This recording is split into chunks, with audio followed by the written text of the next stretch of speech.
So I'm going to take you back to Atlanta. And I want you to kind of imagine the scene of us sitting on the start.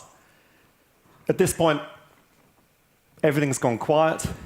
You're sitting ready to go. The final 2 minutes before the Olympic final happens. Everybody has to be there, be 100% ready. You're waiting for the starter to say go.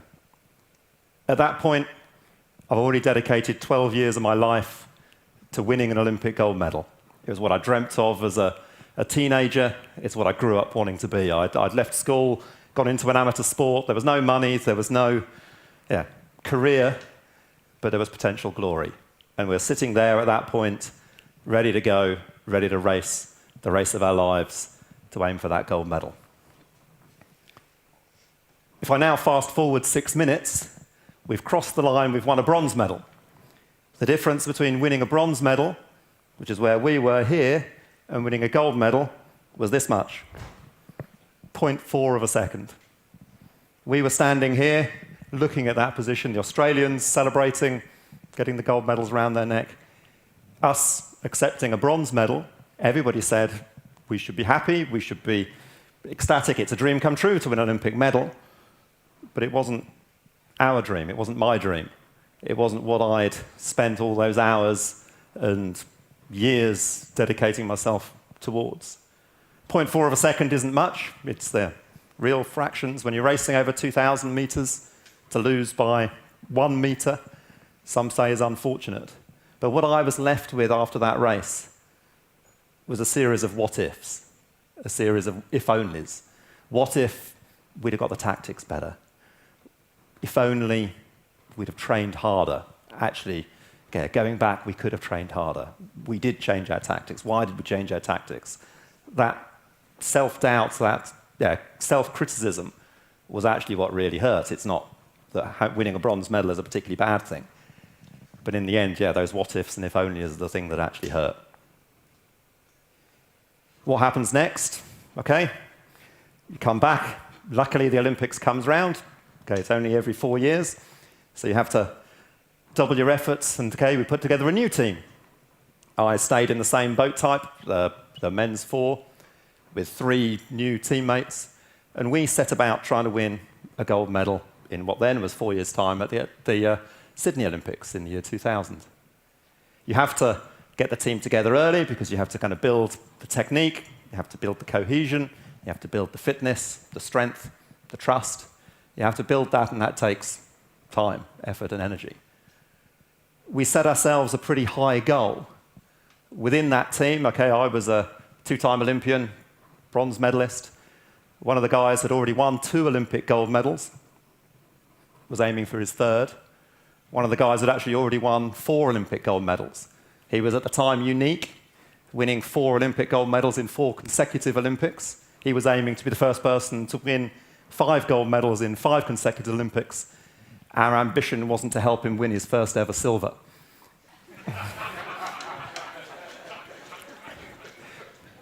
So we set the bar high. What we did was we set our target time faster than the world record, 2 seconds faster than the world record. Because actually, by definition, someone has already done the world record. And our tactic wasn't to put ourselves in a position where we could win. In Atlanta, if that race had been raced 10 times, I firmly believe we probably would have won 6. But in the end, it was only raced once, and we didn't win. Our tactic for Sydney was, if that race was going to be raced 10 times, we were going to win 10 times. That we could turn up on the day, because of all the preparation that we've done, because of all of the hard work that we've put in, and we've left nothing to chance, we could turn up on the day and have the worst possible day that we could possibly have, and we'd still win. In order to put that into practice, it's not a straight line. It's not just a question of setting this hard goal. That goal sets your training intensities. It sets the speeds that you are going to actually have to produce day after day in training. It's not just something that sits up on the wall and looks good. It's something that we actually had to kind of stick to. But actually, we had to kind of make sure that we were living that, we were doing that. And if you are interested in the sort of training it takes to aim for an Olympic gold medal, we had a German coach, and he used to tell us that yeah, we would have a day off every fortnight, and I think it missed something in translation because we never actually saw that day off. So it was a 7-day-a-week commitment. Every day was about, well, between 4.5 and 5.5 hours of actual training every single day. We would get 2 weeks off after the championships. So actually, in total, we'd get 3 weeks off a year. So we'd train for the other 49 weeks of the year. And I think, as I've already mentioned, it wasn't a question of just, preparing for Olympic year, Olympics being that pinnacle of the 4 years. It was about using those 4 years to prepare and get ourselves up to that position. Maths is not necessarily my strong point, but I did actually once work out that, the race itself, 2,000 meters, 235 repetitions of a rowing stroke, in terms of the amount of training that we did to prepare ourselves for the final, and then the race at the final itself, it was a ratio of 18,000 to 1 to actually make sure we did get it right. And what I'm going to explain a bit, again, is about this smooth transition, this idea that we had all the perfect plans. We had that program, we had that desire and the goal. But actually, in the end, there were a number of things that definitely helped us get towards that target, and there were actually a number of things that made that target even more seemingly unobtainable. I'm going to mention 3 stories, and one was a self-inflicted story. It was about an injury that I had in the build-up to the final. Within the rowing season, you have a World Cup series, and 2 weeks before the World Cup series, some stupid person in our team had decided to have a party, and long and short of it was, ended up severing 4 tendons in his hand, losing 4 litres of blood, and basically becoming very, very unpopular with the rest of his team. That stupid person was me. I've talked about the team building up trust. I'd broken that trust. I talked about us building up fitness, togetherness, stamina, what have you. All of that went out the window because I was unable to row. I was unable to compete in the World Cup that year. It was a very powerful message for me. It was something that, if the goal was here and we were on our way here, I just stepped back to here because I couldn't row. I was out of the boat for months. I had to force my way back in. It was actually a situation which put the whole team in jeopardy because actually they went and raced without me in it and lost badly, and that didn't make me feel any better. It's it made me feel important, but not good. So in the end, I had to work my way back into the team, get my position, and get myself back into the boat going fast again and get ourselves moving towards the goal. The second story I'll talk about is another injury that I had. And actually, this one happened about 14 months before the Sydney Olympics. And I don't know if you sort of realise, but actually, in terms of international rowers at 1.91 m and 85 kilos, I'm by far and away the smallest in the team. The other guys are big. 2 meters, 100 kilos is your perfect rower size. Our average weight for the team was 100 kilos, despite the fact I was only 85 of them. So the others made up, in terms of positive numbers and power, what I couldn't achieve. That meant maybe I had to push myself physically to an even more extreme level than they did. And whoever said sport was good for you didn't take it to that extremes, because my body starts to show the effects of this amount of training, and I have to have an operation, and I have to have a disc removed from my lower back. To think, in 14 months' time, I'm going to race the Olympics, when actually I was unable to walk or get out of bed. Again, sort of trying to use that analogy of setting targets. If the gold medal was here, I'm not even in the room at this point. I can't walk, I can't sit up, I can't do normal things. I've got to have this major operation, I've got to recover, I've got to get fit again, I've got to get myself back into the boat. In a really, really strange way, it probably helped me actually to reach the goal. And I have done quite a lot of research now and looking at athletes who have gone through adversity. And the real strange thing happened to me mentally, that, I'd been a rower who'd gone to the party, put his hand through the window, and I did things that, with the benefit of hindsight, were stupid. I did things that would not slow me down. I would have this mantra that, in the end, going out for a few drinks on a Saturday night, competition is 6 months away, I will recover, I will get back, I will be fine. That party will not slow me down, ultimately. So I would go off and do it. Having the back injury made me actually turn it around the other way. I would only do things that made me faster. And okay, that meant dedication to training, that meant the hard work for sure, but also sometimes it meant an evening off. If ultimately I'd been in a position where I'd really put the hammer down and I was in that real high training zone and actually an evening of thinking about something else would mentally refresh me, okay, physically knock me back for a day or so, but actually if it mentally refreshed me, then yes, I would do it. But it was only on the understanding that I would only do things that made me faster.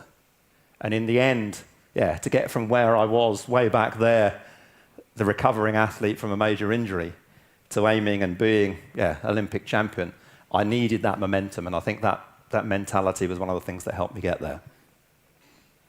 A third story that I'll tell in terms of the build-up, which sounds like a setback but ultimately ended up being a positive, was one of our things was we were going to go all 4 years unbeaten. And actually, when the 4 of us were in the boat, we had, before the Olympics, 45 races. World Cups, World Championships, major regattas, international regattas. And our aim, no matter what the event, no matter what the qualification procedure, whether 3 boats would qualify from the heats to the final, didn't matter, we were going to win. For all of our races, no matter what the event, we were going to get into that habit of winning to make others believe we were unbeatable. 45 races between first one to the last one before the Olympics. The first 44 of those races, we won. We didn't just win, we led from the start. We were never led at any point. Things are going pretty good. The problem was, it wasn't actually our opposition that started to think we were unbeatable, it was us who started to think we were unbeatable. Because the very last race before the Olympics, 6 weeks before the really big competition, we don't just get beaten, we get absolutely thrashed. 8 seconds. I've talked about point 4. We're now 8 seconds, we're behind the Italians, we're behind the Australians, we're behind the New Zealanders, and we just did not know what had happened. It hit us pretty hard. What it did do was make us wake up. We could have reacted, and I think badly, in 2 opposite extremes. One would have been to ignore it. 44 out of 45 is actually not too bad. The last one, actually, it was here in Lucerne, actually. I remember it well. And it wasn't a daylighted day, it was freezing cold. Second weekend of July, as it can be. But it was freezing cold. The race was delayed. One of our team had diabetes. And okay, an hour's delay is an inconvenience for most people, but if you're diabetic and you're having to inject insulin and readjust because of the hour's delay, maybe that affects you more than other people. Maybe the weather affected us. Where there are other factors, we could have just ignored it and said 44 out of 45 is not so bad. But that, I think, would have been wrong. We could have gone to the other extreme and said, okay, the Italians have come from being significantly behind us to significantly ahead of us. They're rowing in a very different technique to us. They've got a very different training program. Let's copy them. They're on the up. What are they doing that's different to us? What can we learn from them? And again, I don't think that would have been necessarily the right answer, because actually we had our strengths. We had our qualities. We were a very different crew to the Italians. And in fact, what we needed to do and what the defeat made us do was actually look internal and look at ourselves and say, okay, what can we do better? First of all, our coach, Jürgen Grobler, fantastic coach, been a gold medalist at every Olympics since 1972, so he knows what he's doing. He tried to take responsibility. He said, it's my fault. I overtrained you. You were physically not ready. You've done too many races. I take responsibility. I will make sure in 6 weeks at the Olympics you are 100% right. And he was right with his self-criticism, but it wasn't the only reason. I stood up, and one of my jobs in the team was the quality control I wasn't the physical athlete, I was the technical athlete. And actually, when I saw that race on television, we were rowing terribly. And I'd not felt it, so I had to admit, okay, that's part of my job, that's my responsibility. I will make sure in those next 6 weeks I get this right. And we all, in our various positions, took responsibility for what we were responsible for. We had self-criticism, we had team criticism. We actually had to get to the point where, yeah, we had to criticize others. I had to tell 2 of my teammates that they're overweight, which you can't always get away with in the office, but if you wear lycra, as rowers do, it's easier to tell. And they had to lose weight for the Olympics. What it did was make us refocus. So by the time we reached Sydney, and I now sort of try and paint that picture again that I started with, sitting on the start line in Sydney, you've got those 2 minutes again, and you're sitting there 100% still, it's 100% quiet. By this point, you've spent 16 years of your life leading up to this particular moment. I knew this would be my last chance. My body wasn't going to let me do the Olympics again. I knew what we'd had to go through to get there, the injuries, the ups, the downs, those 4 years, those 18,000 repetitions to get, and that was just the final 4 years, let alone the previous 12, but those 18,000 repetitions to get to that point, to sit in a position where the next 6 minutes was going to determine whether it was a dream come true or not. And what I do remember feeling, despite the fact that there were, I think, 35,000 people watching on the day at the venue, there were in Britain alone 10 million people watching on television. It had become quite a big deal, this rowing, which is unusual. Rowing's not normally a big spectator sport, but it had become a big issue for a lot of people that were we going to win? There'd been a documentary series following us, showing how stupid I was, putting my hand through the window, and luckily the whole nation knew about it. But I'm sitting in this position, and what gave me real comfort was that I knew no matter what the results, there could be no what-ifs, there could be no if-onlys, because I had done 100% of what I could do to actually achieve, or have the chance to win an Olympic gold medal. For sure, we were about winning. That's why we put the team together. It was to win an Olympic gold medal. But in the end, it wasn't the bronze medal that hurt 4 years previous. It was the what-ifs, the if-onlys. I didn't have those in Sydney, so I was going to have to accept whatever result I got. It was going to be 100% me. In a real strange sense of symmetry, we raced the race, and okay, I fast forward 6 minutes, or 5 minutes 56.24, if you want to be exact. We crossed the line 0.4 of a second ahead of Italy. So Italians are here, and we're here. It felt good. Because in the end, I guess the question is, all that effort, all that energy, was it worth it? The dream as a teenager, the training, the build-up, the ups, the downs, the trials, the tribulations. When you see a picture like that, and there I do have my medal on back to front because no one told me which way to put it, or actually when you pull the medal out of your pocket, it feels pretty nice too. But people ask, is it worth it? All you go through to receive a piece of metal, to get that feeling, because I dreamt of crossing the line and having the rest of the world catch up, and in the end I didn't have to wait very long. It was only that much. But that split second felt like the world. If I dreamt about standing, getting the medal, having the national anthem played, I built it up to be a really big thing. Was it worth it? It was worth it 100 times over. I could never have imagined how good it was going to feel. Thank you very much.